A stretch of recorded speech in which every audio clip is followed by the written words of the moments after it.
आज हम संत ऑगस्टाइन के राजनीतिक विचारों में जिन विचारों की चर्चा पिछले वीडियो में की थी उनसे कुछ अन्य विचारों की चर्चा करते हैं। पिछले वीडियो में हमने देखा था कि संत ऑगस्टाइन की रचना सिटी ऑफ गॉड या डे सिविटेट डेई के निर्माण के पीछे उनका जो उद्देश्य था वो ईसाई धर्म के विरुद्ध लगाए गए आरोपों का खंडन करना था और साथ ही ईसाई चर्च की स्थिति को आने वाले समय के लिए और मजबूत करना था। संत ऑगस्टाइन ने अपने इस ग्रंथ में दो नगरों की बात की है, ईश्वरीय नगर और सांसारिक नगर। और पिछले वीडियो में हमने क्या देख लिया था कि किस प्रकार से ईश्वरीय नगर सच्चा आदर्श राज्य है जिसकी इस धरती पर उत्पत्ति या जिसकी इस धरती पर प्राप्ति संभव नहीं है, किंतु इस ईश्वरीय नगर की तरफ बढ़ना और उसमें प्रवेश करना यह प्रत्येक मनुष्य की इच्छा और उसका एक उद्देश्य होता है।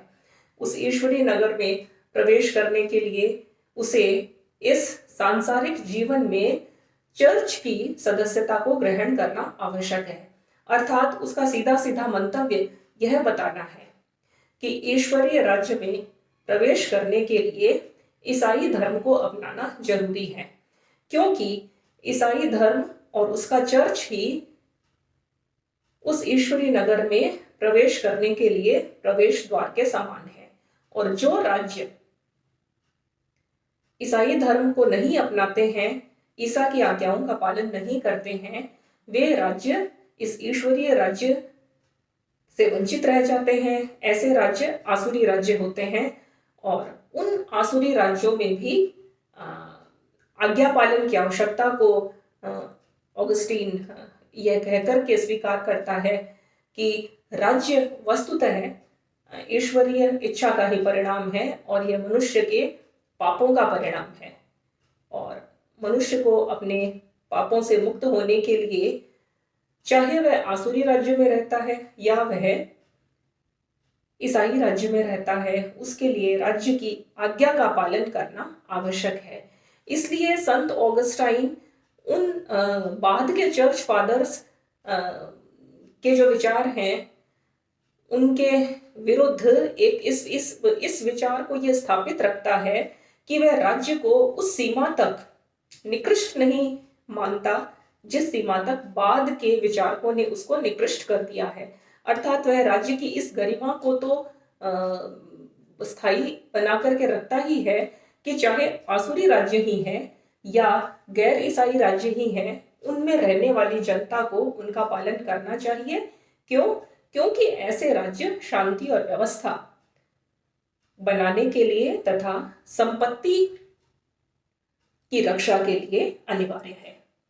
आज हम देखते हैं संत ऑगस्टाइन के अनुसार न्याय का क्या अर्थ है। जब वह न्याय की व्याख्या करता है तो वो ये बताता है कि न्याय ईश्वरीय राज्य की एक महत्वपूर्ण विशेषता है। न्याय का स्थान केवल ईश्वरीय राज्य में ही हो सकता है और यदि इस धरती पर हमें न्याय की स्थापना करनी है तो वह केवल ईसाई धर्म के अपनाने के पश्चात ही किसी राज्य में हो सकती है। अर्थात वह न्याय का सीधा सीधा संबंध ईसाई धर्म और ईसाई चर्च की शिक्षाओं को अपनाने से मानता है। और इसका अर्थ यह भी है कि एक न्यायप्रिय समाज की स्थापना किसी गैर ईसाई राज्य में स्थापित नहीं हो सकती। अपनी न्याय की परिभाषा को देते हुए वह यह बताता है कि शांति और व्यवस्था के अनुसार अपने कर्तव्यों का पालन करना जिनकी की व्यवस्था मांग करती है वही न्याय है। शांति और व्यवस्था में रहते हुए या व्यवस्था के अनुसार अपने कर्तव्यों की मांग करना, यह परिभाषा हमें प्लेटो की परिभाषा की ओर ध्यान आकृष्ट करती है। क्योंकि प्लेटो का जो न्याय का अर्थ है वह भी यही है कि अपने स्वधर्म का पालन करना और समाज में उसको जो कर्तव्य दिया गया है उस कर्तव्य का पालन करना ही न्याय है। किंतु यहाँ पर प्लेटो और अरस्तु की मान्यताओं में एक मूलभूत अंतर है, और वो अंतर ये है कि जहां प्लेटो के अनुसार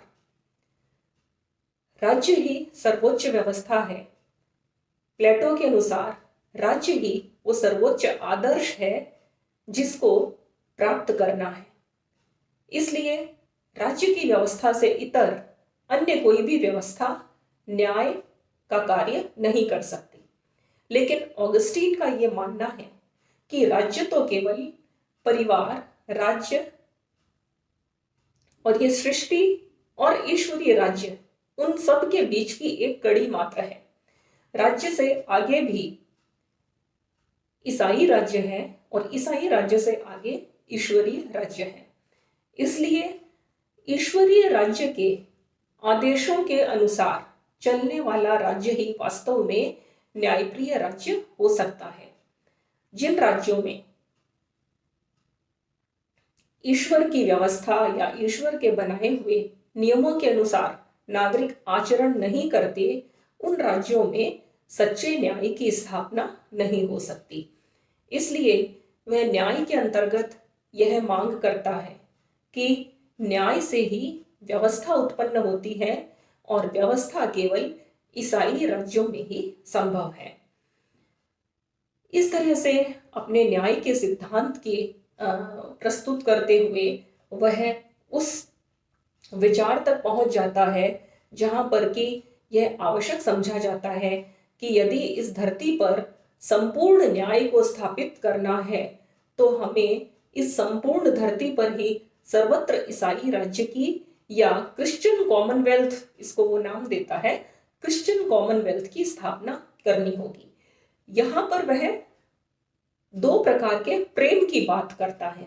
वो ये मानता है कि आसुरी राज्यों में न्याय की स्थापना इसलिए नहीं हो सकती क्योंकि आसुरी राज्यों के व्यक्ति जिस प्रेम के वशीभूत होते हैं वह निजी स्वार्थ पर आधारित प्रेम है।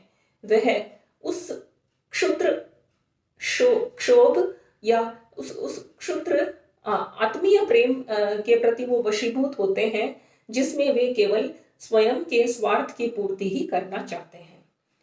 ऐसे आसुरी राज्यों में जब प्रत्येक व्यक्ति केवल स्वयं की स्वार्थमयी इच्छाओं को पूरा करने में ही लगा रहता है, वहां शाश्वत न्याय की प्राप्ति कैसे संभव है।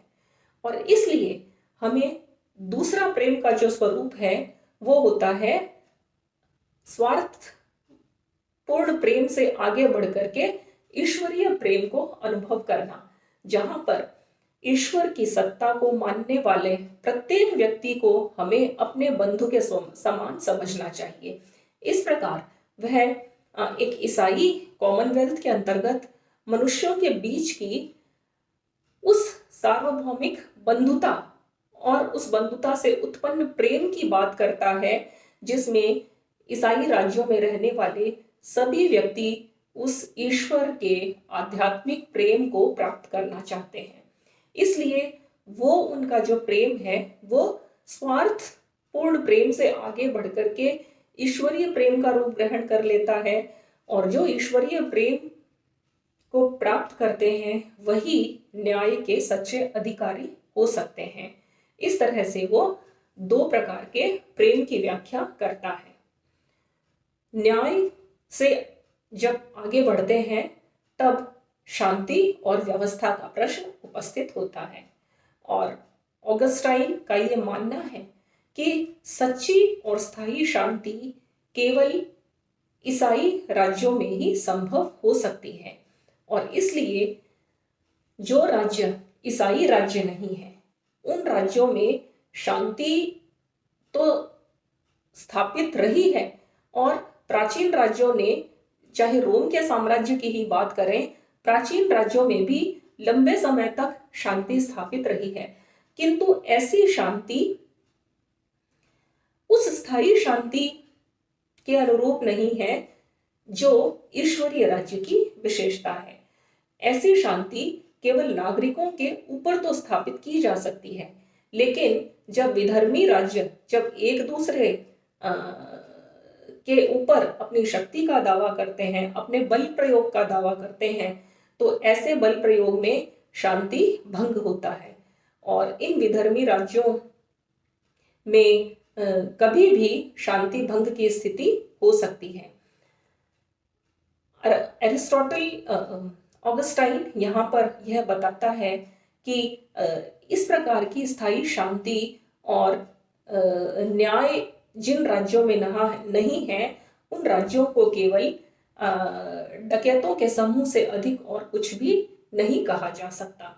और शांति के इसी चाह के लिए वह जब आगे बढ़ता है तो वह युद्ध के विचारों का समर्थन करता है। शांति के लिए युद्ध का समर्थन करना यह ऑगस्टीन के ईसाई व्याख्या का ही परिणाम है। वो ये कहता है कि विधर्मी राज्यों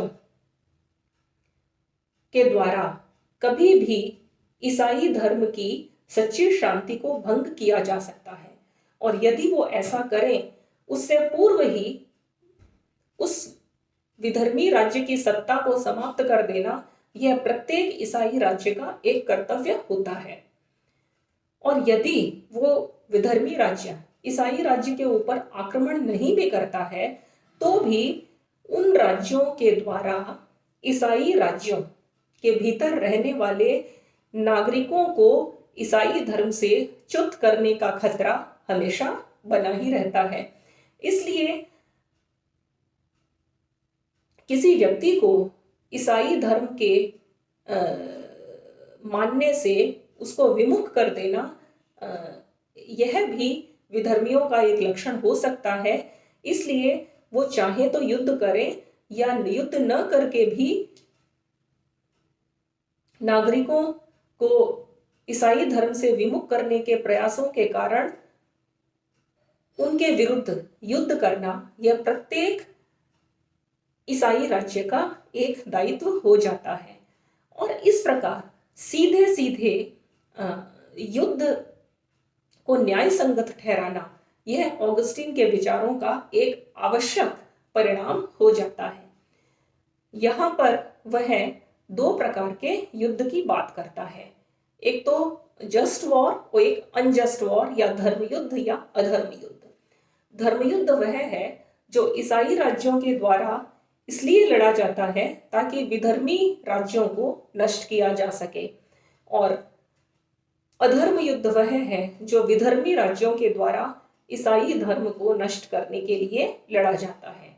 इस प्रकार युद्ध की आवश्यकता को सीधा सीधा स्वीकार करना ऑगस्टीन के बाद के विचारकों के लिए यह बहुत आसान हो गया कि वो ईसाई चर्च की या पोप की शक्ति को जो है वो एक हिंसात्मक स्थिति में धकेल दें और पूरे यूरोप को ईसाई बनाने के प्रयास में युद्ध की अनिवार्यता को स्वीकार कर लें। इस प्रकार से शांति की स्थापना के लिए और शाश्वत शांति की स्थापना के लिए युद्ध की अनिवार्यता को ऑगस्टाइन स्वीकार करता है। संपत्ति के प्रश्न पर भी ऑगस्टाइन ने विचार किया है। ऑगस्टाइन के अनुसार निजी संपत्ति प्रत्येक व्यक्ति के लिए आवश्यक है, क्योंकि निजी संपत्ति ही मनुष्य को सुरक्षा प्रदान करती है।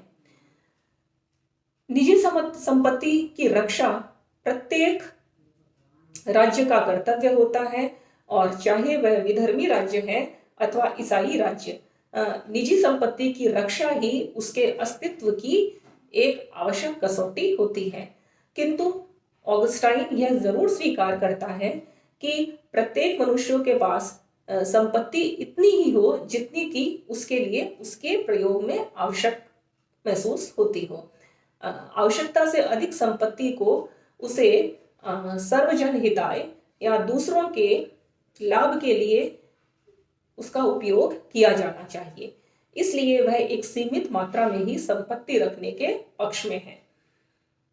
किंतु संपत्ति का होना और उसकी अनिवार्यता को स्वीकार करना यह उसे अरस्तु के मत के निकट ले आता है।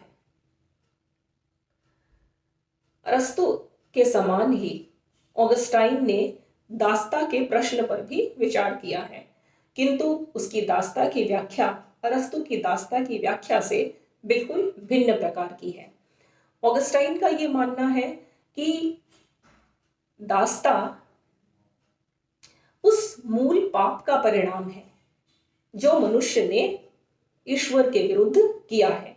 ईश्वर की आज्ञा का उल्लंघन करने के परिणाम स्वरूप मनुष्य ने जो पाप किया और उसके परिणाम स्वरूप वो जब इस पृथ्वी लोक पर आता है, उसके पश्चात वह जो पाप का उसका जो सिलसिला चलता है, उसी से दास्ता की उत्पत्ति होती है। और वह दास्ता को उसी पाप का परिणाम मानते हुए यह कहता है कि प्रत्येक दास को यह मानना चाहिए कि उसके पापों को धोने के लिए ही ईश्वर ने उसको दास बनाया है, और इसलिए उसका ये कर्तव्य है कि वो जिस स्वामी के अधीन रहता है उस स्वामी की सभी प्रकार की आज्ञाओं का पालन करे, क्योंकि ऐसा करते हुए ही वह अपने दासत्व से मुक्त होकर के अपने बाद के जीवन में ईश्वरीय राज्य को प्राप्त कर सकता है। दास्ता पर विचार करते हुए ऑगस्टीन दास को निजी संपत्ति के रूप में ही स्वीकार करता है और राज्य से यह अपेक्षा करता है कि जिस प्रकार राज्य संपत्ति की रक्षा करता है, उसी प्रकार, क्योंकि दास भी एक निजी संपत्ति ही है, राज्य को दासों की रक्षा करनी चाहिए। राज्य को यह ध्यान देना चाहिए कि दासों के खिलाफ स्वामी का किसी प्रकार का कोई अमानवीय व्यवहार तो नहीं हो रहा है। अरस्तु के विपरीत वह दास्ता को इस प्रकार मूल प्राकृतिक असमानता से उत्पन्न एक नैसर्गिक स्थिति नहीं मानता है, वरन उस ईश्वरीय कृत्य का परिणाम मानता है। इसलिए ये नेचुरल नहीं होकर के कन्वेंशनल स्लेवरी को स्वीकार करता है, जो कि ईश्वर की योजना के अनुरूप ही है। दास और स्वामी के संबंधों में यदि स्वामी दास के साथ अन्यायपूर्ण व्यवहार करता है, तब दास को क्या करना चाहिए? ऑगस्टीन का यह स्पष्ट मत है कि स्वामी के द्वारा किया गया अन्यायपूर्ण व्यवहार भी दास को उसकी दासता से हटा नहीं सकता। अर्थात ऐसे में भी दास को बहुत शांति के साथ और बहुत विनम्रता और सहन शक्ति के साथ में अपने दासत्व के इस पाप को भुगत लेना चाहिए। यही उसके लिए अच्छा है, और यदि ऐसा करता है तो उसको ईश्वर के राज्य में जाने से कोई रोक नहीं सकता। इस प्रकार से वह दास को यद्यपि निजी संपत्ति मानता है, किंतु उसे संपत्ति के स्तर तक, निर्जीव संपत्ति के स्तर तक वो नहीं गिरा देता जिस प्रकार से अरस्तु करता है, वरन वह दास को भी स्वामी के साथ ही उस मानवीय समानता की गरिमा प्रदान करता है जो ईश्वरीय राज्य में प्रवेश करने के लिए प्रत्येक मनुष्य के लिए आवश्यक है। इस प्रकार वो स्पष्ट घोषणा करता है कि एक दास को भी ईश्वरीय राज्य में प्रवेश करने का वैसा ही अधिकार है जैसा कि एक स्वामी को है। किंतु फिर भी दास प्रथा को स्वीकार करना यह ऑगस्टीन के दर्शन में और उसके समानता और न्याय के सिद्धांतों पर एक बहुत बड़ा प्रश्न चिन्ह है। अब यदि राज्य की स्थिति पर विचार करें तो ऑगस्टीन राज्य में सरकार के किसी प्रकार की कोई चर्चा नहीं करता। वह यह नहीं बताता किस प्रकार की सरकार होनी चाहिए। वह शासन के प्रश्न पर अधिक महत्वपूर्ण नहीं समझता है, वरन वह केवल राज्य के प्रकार पर ही चर्चा करते हुए ये कहता है कि विधर्मी राज्यों को कालांतर में नष्ट कर दिया जाना चाहिए, और जैसी कि ईश्वरीय योजना है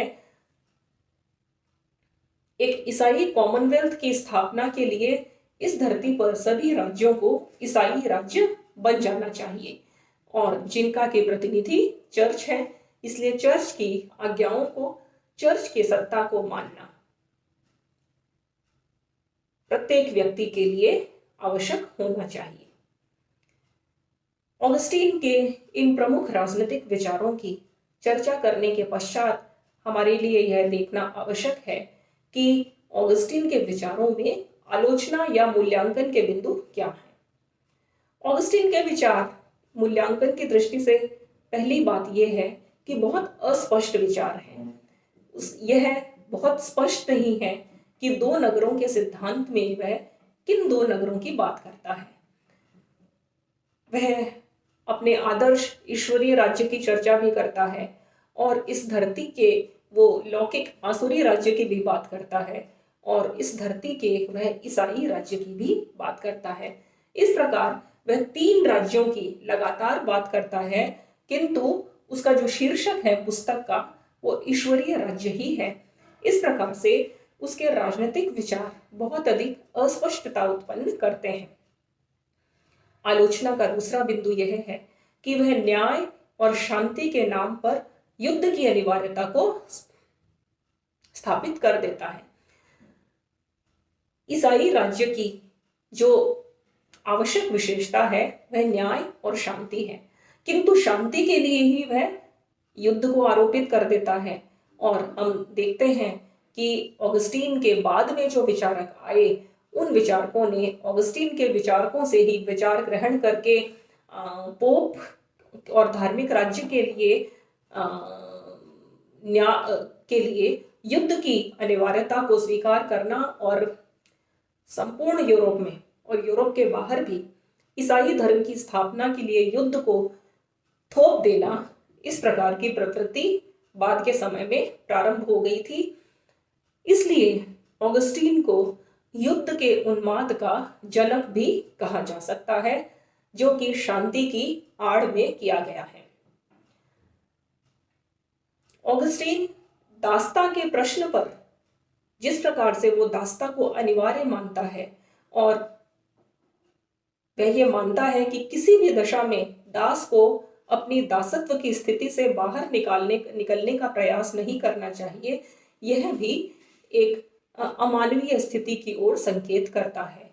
जब वो न्याय की चर्चा करता है, न्याय की चर्चा में दासों को उस न्याय के क्षेत्र से बाहर रखना, यह किस प्रकार का और कैसा न्याय है, यह भी आलोचना का एक बिंदु है। इसी प्रकार से आसुरी राज्यों की चर्चा करते हुए वह उनके प्रति भेदभाव स्थापित करता है, और वो ये कहता है कि आसुरी राज्य यद्यपि शांति की स्थापना करते हैं, वो यद्यपि व्यवस्था बनाए रखते हैं, और वो यद्यपि अपने नागरिकों की संपत्ति की भी रक्षा करते हैं, किंतु फिर भी ऐसे आसुरी राज्यों को नष्ट हो जाना चाहिए। वास्तव में राज्य का उद्देश्य ही शांति और व्यवस्था की स्थापना के लिए यदि हुआ है, और ऐसा यदि आसुरी राज्य करता है तो उसे क्यों नष्ट कर दिया जाना चाहिए। वास्तव में यह ईसाई विस्तारवाद की उसकी मनोवृत्ति को ही दर्शाता है। इस तरह से ऑगस्टीन की रचनाओं का अध्ययन करने से हम स्पष्ट रूप से यह निष्कर्ष निकाल सकते हैं कि ऑगस्टीन ने अपने पहले से निर्मित उद्देश्यों को निष्कर्षों तक पहुंचाने के लिए ही अपने सिटी ऑफ गॉड की रचना की, और अपनी पुस्तक में वह ईसाई विस्तारवाद को भली प्रकार से स्थापित कर देता है। जैसा कि सेबाइन ने कहा है कि आने वाले समय के लिए ऑगस्टीन के विचारों में से इतने विचार निकाले गए, और चाहे वो कैथोलिक हो चाहे वो प्रोटेस्टेंट हो, सभी ने ऑगस्टीन के विचारों से खोद करके अपने विचार निकाले हैं। वस्तुतः संपूर्ण मध्य युग, जैसा कि एक विचारक हार्मोन ने कहा कि संपूर्ण मध्य युग ऑगस्टीन के विचारों से प्रारंभ होता है, और जहां ऑगस्टीन के विचार समाप्त होते हैं वहीं पर उसका अंत हो जाता है। इस तरह से ऑगस्टीन के विचार यद्यपि देखने में, जानने में बहुत अस्पष्ट हैं, किंतु उनका मूल स्वरूप बहुत सरल है, और वो यही है कि राज्य को ईसाई धर्म का अनुसरण करना चाहिए और ईसाई चर्च की आज्ञाओं का पालन करना प्रत्येक व्यक्ति का कर्तव्य होता है। ये उसके विचारों के केंद्र में है।